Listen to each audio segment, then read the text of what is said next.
Housing is the social project of architecture, the way in which architects can really impact the everyday life of communities from every socioeconomic background, and also public life. Everybody moves through the streets and the places that housing forms in terms of, our shared urban realm.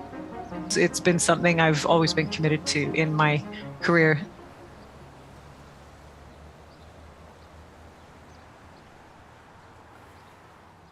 I'm Alison Brooks. I'm principal of Alison Brooks Architects in London. And today we're going to talk about Ely Court, which is a project that I carried out for London Borough of Brent in 2010 and completed in 2015. And it's a project of 44 homes as part of the South Kilburn regeneration. And it is a project that forms a piece of a collaborative master plan with Lifshitz Davidson Sandilands. This is a sort of contemporary interpretation of the London mansion block.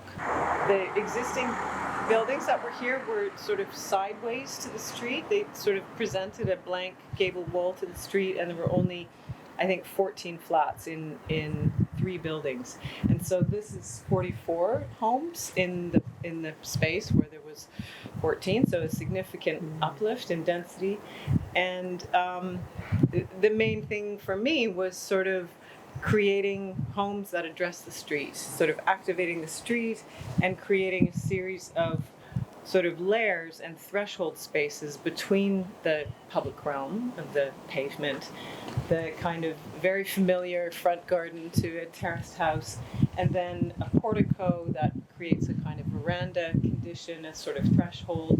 It's also a place to conceal bins. There's another balcony for the master bedroom. And also this is south facing, so the kind of depth of the porticos helps shade the glazing, and then the balconies on upper levels are all recessed, so they're sheltered. They're sort of extensions of the space of the home to the outside, and they're very, very well used. It was a piece of land sort of neglected, and it was used as a kind of builder's dump. And we made it into communal gardens, like a public square. And we also introduced a new mews street to sort of draw movement and access around into the block to first of all create a frontage for mews houses, which are on the north side, and to link it up with sort of Kilburn Station and the streets up there with Canterbury House and our sort of street mansion block. We call our Flatiron block over there, and then the existing buildings, Chichester House on the other side of the road. So collectively, these different generations of housing, of neighborhood, share sort of the overlooking and sort of stewardship of this new garden square. And what about if we take it back to pre-fantastic buildings? How much resident engagement or potential kind of engagement with the locals into place in terms of designing the flats and understanding what people really needed? I think residents were very open to the idea of new dwellings that were, big, that had better balconies, because some of the old buildings just didn't even have balconies that you could use. So having access to outdoor space and lots of light, a communal garden, and they were, not super prescriptive about what they wanted, but they understood the need to make this feel part of the neighborhood and not a separate place. Some of the things that really struck Zoe and I when we carried out the site visit was your very clear passion for housing and the mission you had in relation to increasing access to good design and high quality environments to a wider demographic of people, because typically architectural services are often only available to those that have the financial means or those that are in power. So at the moment, housing is currently disproportionately influenced and controlled by the agenda of the well-to-do and those with power. We would love to hear from you in your introduction about why it was so important for you to achieve this increased accessibility, especially in Brent, because you have a personal connection to the area that has spanned many, many years. And I think it makes what you have been able to deliver in Brent even more special. I think that could really set us up nicely for the rest of our conversation. So over to you. Thanks, Yẹmí, and also Zoe for your generous introductions.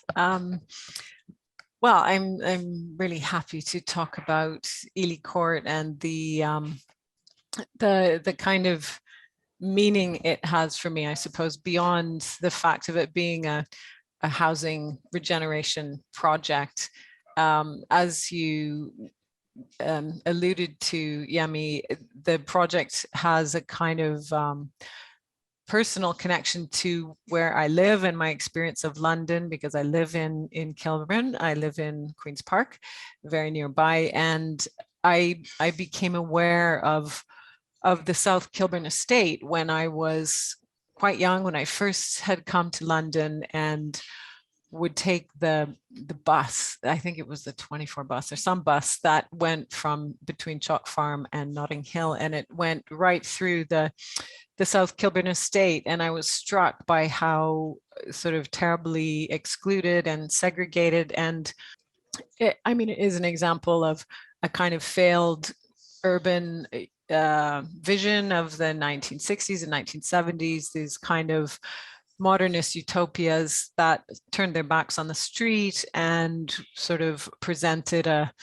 kind of tabula rasa of car parking garages and podiums and very monumental towers. And it was in a state of terrible decay. And it was kind of a shock for me to see this as I was kind of traveling through London. And I became aware of the kind of dichotomy, or the sort of two realities of London, one of, very beautiful Georgian and Victorian terrace streets, and this other post-war vision of communities that were really segregated from the rest of London and its urban fabric. And I really felt that one day I wanted to do something about that issue, and to be able to work in housing and start to kind of heal these wounds in London's fabric. It would be quite nice to spend some time talking about client relationships, actually, because I think that's something that we don't often maybe explore and talk about. So there's an absolute revival of council-led housing to reinvigorate the social and affordable housing market. It'd be great to hear a little bit more from you about the development model used to deliver the schemes you worked on in Brent, and the importance of stewardship. That really stuck with me as something you mentioned when we were on the site visit, and the commitment of clients, in this case the local authority, in designing, building and maintaining developments in order to achieve the goal of high quality housing. And where do you think maybe architects fit in with that over and above the obvious, which is, CAD and drawing and designing the housing?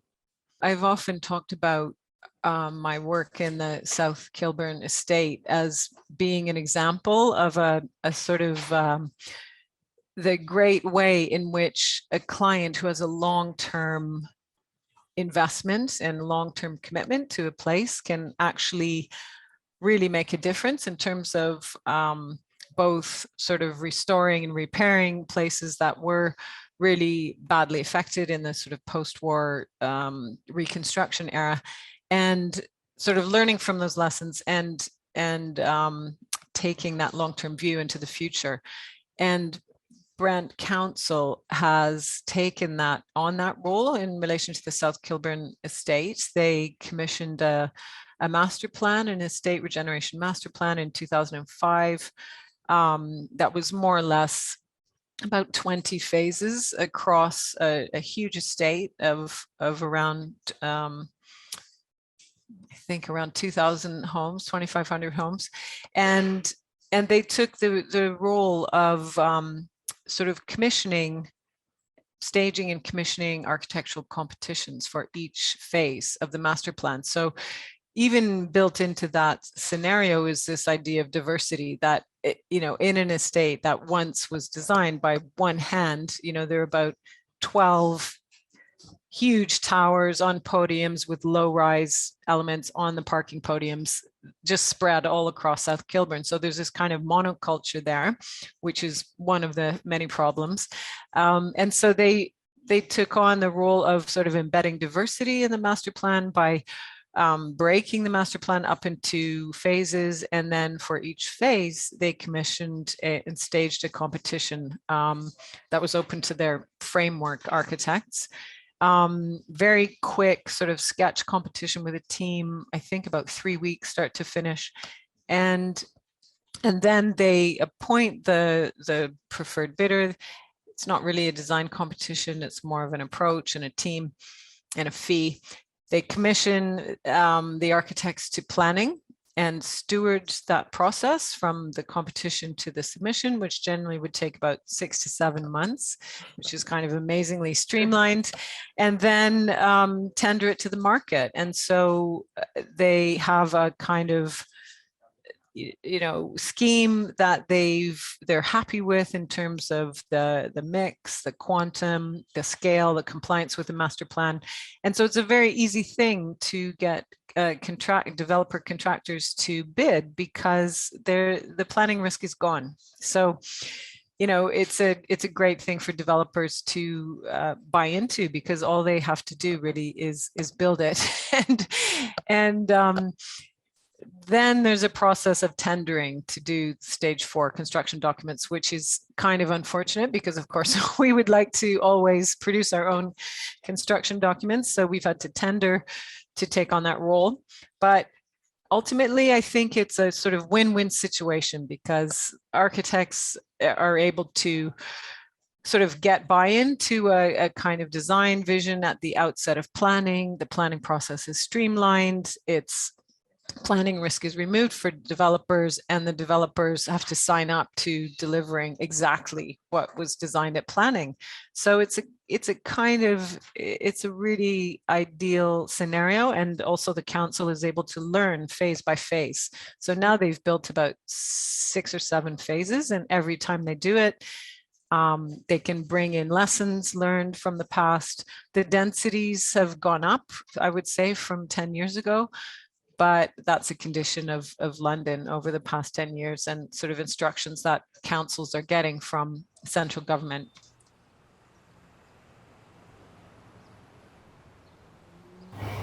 Over time, Georgian and Victorian houses, they have adapted to new uses. They become offices or university buildings or architecture schools or whatever they become. And so this idea of building a kind of generosity with high ceilings and really good windows and lots of light, I'd be very happy if these buildings changed use over time. And that's the way cities kind of evolve and take on that kind of robustness that makes them part of a fabric that is sustainable, ultimately a kind of more sustainable way of building.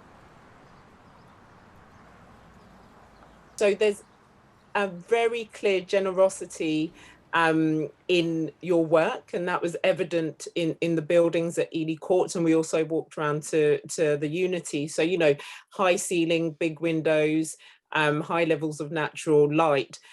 And that was really particularly striking because we're also working in an industry that by and large, in the name of efficiency and economy, many designs and we design buildings to minimal standards as if they were maximum standards. And I guess what that tends to lead to in the long term is the creation of places and spaces that are inflexible and unadaptable because they're not able to keep up with the very, very fast changing nature of the city and urban communities. Do you have, or rather, how shall I phrase this? It would be great to hear about how you were able to achieve this generosity, especially how do you convince your clients of the value over cost? I think that's a big thing, or over price, of working beyond minimum standards. Well, that's a really good question, and I think that is or was embedded in the process that this kind of design vision or approach and sort of competitive process in the South Kilburn Estate.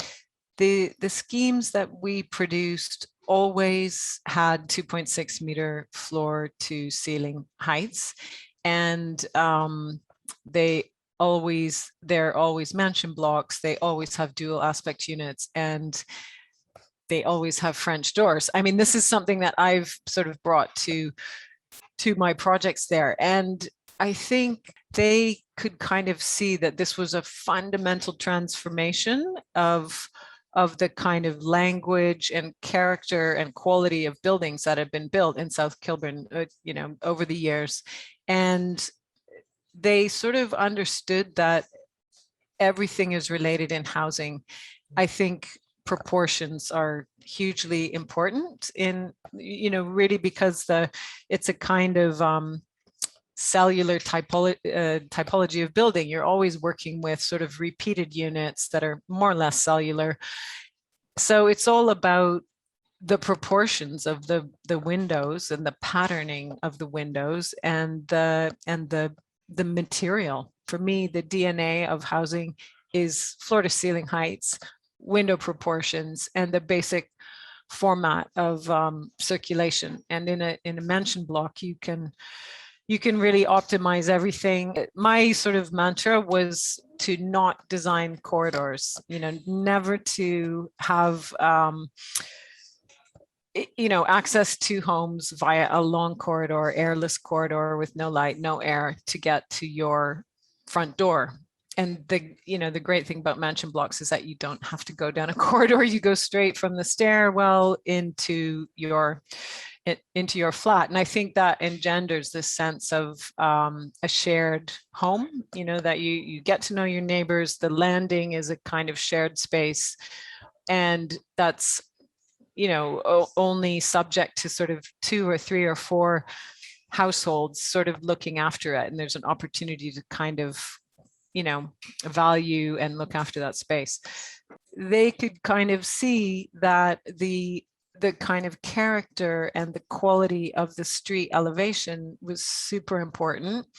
And it's also in the tradition of the mansion block, if you look at mansion blocks all around Maida Vale or St. John's Wood or anywhere in London, the facade is a really important signifier of kind of domestic life with Juliet balconies and porches and all sorts of, and bay windows, all these kind of elaborations of the facade that you have in a sort of 19th century mansion block.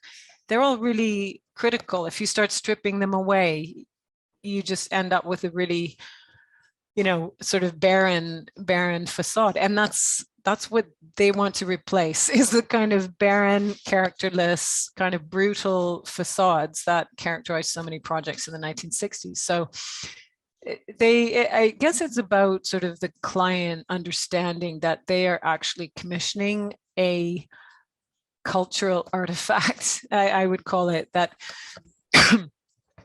housing in the 19th century is one of the UK's and one of London's greatest assets, like in terms of heritage assets. That's what people come to see, the beautiful Georgian streets or the squares that are framed by housing. And if we started thinking of housing as being a kind of heritage asset, how are we creating the heritage assets of the future with 21st century housing in London?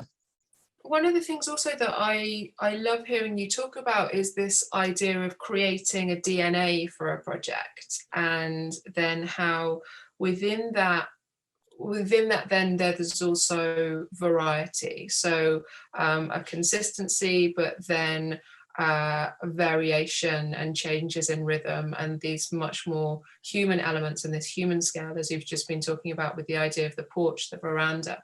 And there seems also something knitted into this about collaboration as well, because of the rubbing off of knowledge, as you talked about, from learning from the point of view of makers and being around fabricators. But then also one of the things that you spoke about when we visited the site was the pleasure that you find that there is in working within a scheme where there's a number of architects who are working hand in hand, side by side, and that there's this DNA, there's this composition together, but then there's also variety as well.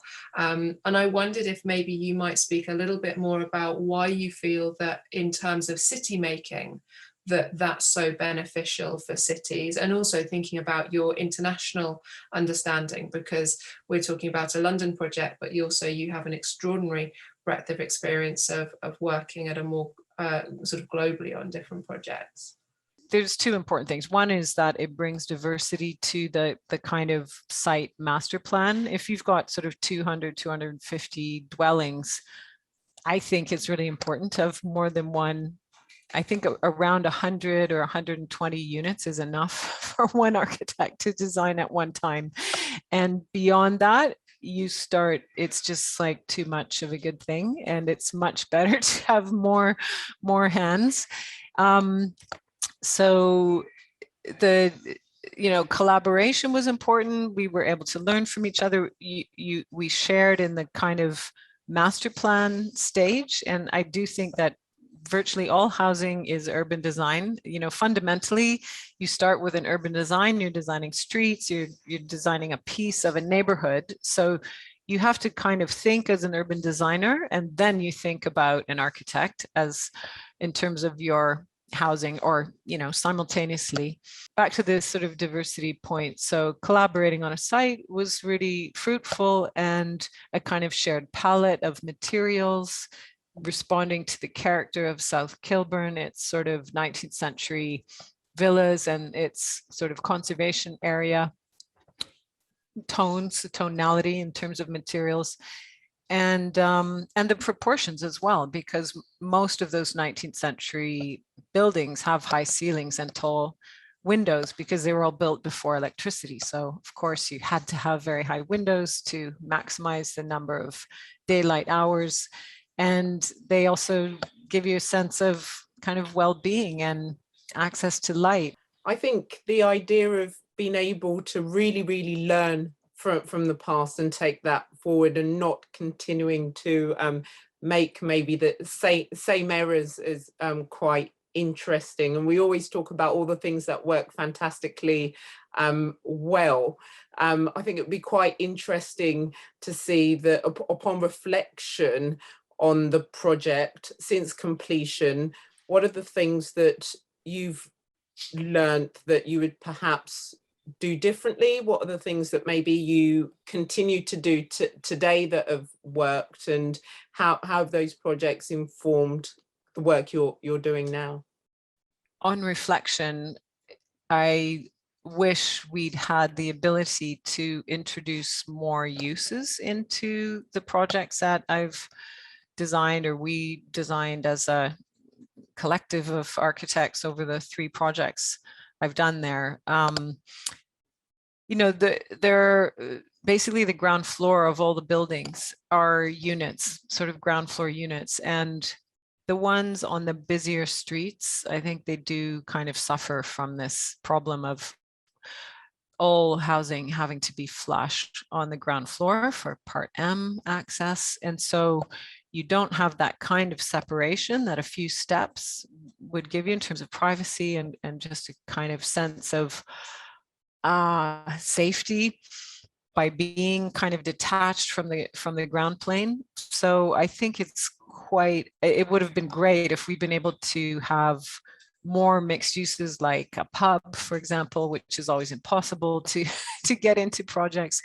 Some kind of pub or corner restaurant or cafe or community space, or office spaces, even so many 19th century neighborhoods, when you go around them, you see that they're literally sprinkled with other uses. You know, people, like a whole stretch of shops will have been converted into offices and dentist offices or any kind of studio. And those shops would have maybe initially even been people's houses, but there's been a kind of gradual diversification of the ground floors of those in those sort of historic neighborhoods that we tend to forget about. And I think even I suppose in the South Kilburn master plan, there was just this sense of let's rebuild, let's add density, but let's just build residential and not actually embed the kind of services and shops and things that people need for everyday life, the kind of and also just working, you know, workspaces, studio spaces. And I think now also post-pandemic, everybody realizes that having those kinds of services in very short proximity to where you live are incredibly valuable. You know, the corner shops or delicatessens or butchers or chemists, you know, everything that you need in your kind of daily life. What are some other things that I may have done differently? I think it would have been, we always wish for kind of more landscape, more better quality and a richer kind of planting and landscape scheme. Like we managed to have a really great one with Ely Court, but in the next phase in the Kilburn Quarter, the landscape, I think, was suffered, as it often does, the kind of VE, the VE knife at stage 4. And I think it really takes a long time for new developments to kind of settle in when they don't have a really good landscape scheme. And I think now with, you know, the climate crisis and the species loss and all of the issues around the necessity to green our cities, it's just not something that should be cut and VE'd out of projects. So you could say it's doubly as important as it was historically, and now is our chance to sort of make up for that, you know, the carbon cost of what we're building. Something that I just wanted to discuss a little bit more was to really be quite upfront about the fact that both Yẹmí and myself are super interested in these ideas of diversity within the profession. We've talked quite a bit about, and we've heard so interestingly from you about diversity within design. And you are, Alison, rare, as I mentioned in the introduction. You're incredibly rare, being someone who has been awarded the Sterling Prize, the Manson Medal, the Stephen Lawrence Prize. You're also very rare being a woman who has been granted these accolades, because within Part W, one of the first campaign that we launched back in 2019 was when we were looking at International Design Awards, and found the statistic that only 3% of the top big prizes have been within architecture have been awarded to women, and you're an amazing example of one of those rare few. And I wondered if you might offer any comment or observations about what you feel that perhaps the built environment sector more widely might do or needs to do to really diversify the profession, in the sense of the people who are around the table and who are bringing their experiences and their diverse lived experiences to then be able to feed into projects, to contribute towards the sort of decision-making process. And I wondered if you had sort of frustrations or suggestions or observations as where we're maybe as a profession, perhaps where we're doing well, and where really we collectively we all need to be doing, or we need to be asking others to be doing better to support women more. That's a big question to answer. but it's of course really critical. Well, okay, I think our profession has improved for sure. It's become more diverse by a long shot than, 30 years ago when I came to the UK. There were virtually no female-led practices back then, other than sort of Zaha, I think, or very few that you would know about. And I think, yeah, now there are more practices led by women. Obviously, a few decades have gone by of very high intake of women into architectural education. I think, our architectural education, it sort of starts with that, the kind of really quite aggressive and brutal way that I think many architects were sort of trained in, including myself. Even though I went to a great school, it was a kind of survival experience in many points. Saying that, so is the medical profession, so is law. You have to kind of learn to survive and learn to operate in an environment that's where you might be, the only woman, or the only minority, or the foreigner in the room, and not let it get to you. Because the one thing I think that you can always go back on and rely on is your ability as a designer, and is your kind of power in a way as a creative person, as an artist, and to believe in yourself and your own experiences, and not be kind of intimidated by the history of sort of white male, what is the Macho cultures. personality type, alpha personality types that sort of dominated our profession. And yeah, that it's kind of, it's a lot of determination and a lot of self-belief, and also, I don't know, just changing the mindset about what we can achieve and what we can deliver. And the more women who go out there and prove that, and vocalize it and try to change the status quo, the better, of course. I do think we do have a long way to go. And I think actually even the last sort of 3 years, since Me Too, since Black Lives Matter, all of the kind of, really strong emergent calls for change now means that a lot of behaviors that were sort of embedded in our profession and many other professions just will no longer be tolerated. And I think that's a great thing. Social media has a lot of downsides, but one of the good sides is that now the ability to call out abuse or discrimination of any kind it's there now, and it's like a check. It's a check that's been needed for a long time.